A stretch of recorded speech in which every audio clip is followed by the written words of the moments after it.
जब महाभारत का युद्ध हुआ तो पांडवों ने कृष्ण जी से बोला, आपने हमारा इतना साथ दिया, बताइए हम आपके लिए क्या करें कि आप प्रसन्न हो जाएं।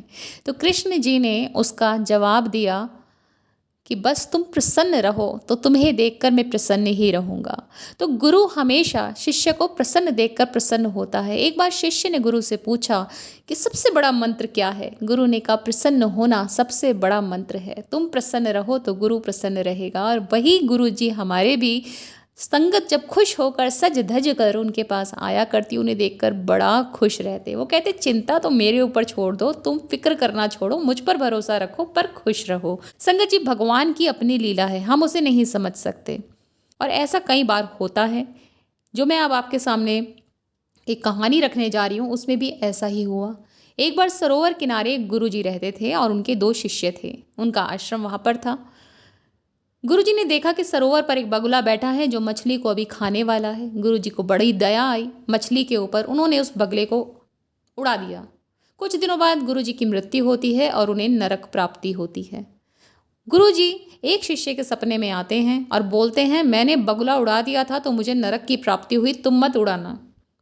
शिष्य समझ जाता है। थोड़े दिनों बाद उसी शिष्य को बगुला फिर से सरोवर के पास बैठा दिखता है और अब की बार वो बगुला नहीं उड़ाता है क्योंकि गुरुजी ने स्वप्न दर्शन में यही बोला था। अब कुछ दिनों के बाद उस शिष्य की भी मृत्यु होती है और उसे भी नरक प्राप्त होता है। वो फिर अपने साथी शिष्य के सपने में आता है और बोलता है, बगुला उड़ा देना क्योंकि मैंने उड़ाया नहीं, मुझे नरक की प्राप्ति हुई है। अब ये साथी बड़ा कंफ्यूज कि गुरुजी ने तो उड़ा दिया था तो उन्हें नरक की प्राप्ति हुई, अब इसने उड़ाया नहीं तो इसे नरक की प्राप्ति हुई। वो भगवान का सुमिरन नाम जपना शुरू कर देता है। बस उसका यही काम होता है और बोलता है, भगवान मुझे नहीं पता क्या होना है क्या नहीं होना, ये आपका काम है कि उसे उड़ाना चाहिए या नहीं।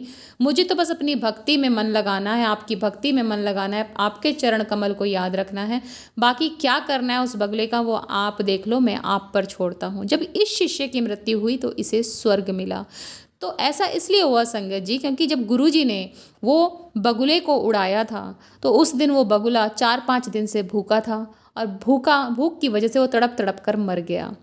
पर जब दूसरे शिष्य ने उस बगले को नहीं उड़ाया तब उस बगुले का पेट भरा हुआ था और वो बस ऐसे ही मछली को खाना चाह रहा था और उसने खाने दी उस मछली को। जब तीसरी बार उस शिष्य को उसने समर्पण कर दिया अपने प्रभु को कि आप देख लो, ये आपका काम है कि इसको क्या बचाना है नहीं बचाना है, और उस शिष्य को स्वर्ग की प्राप्ति हुई। तो संगत जी, हमारा काम यहाँ पर बस भगवान के सामने सरेंडर करना है। उन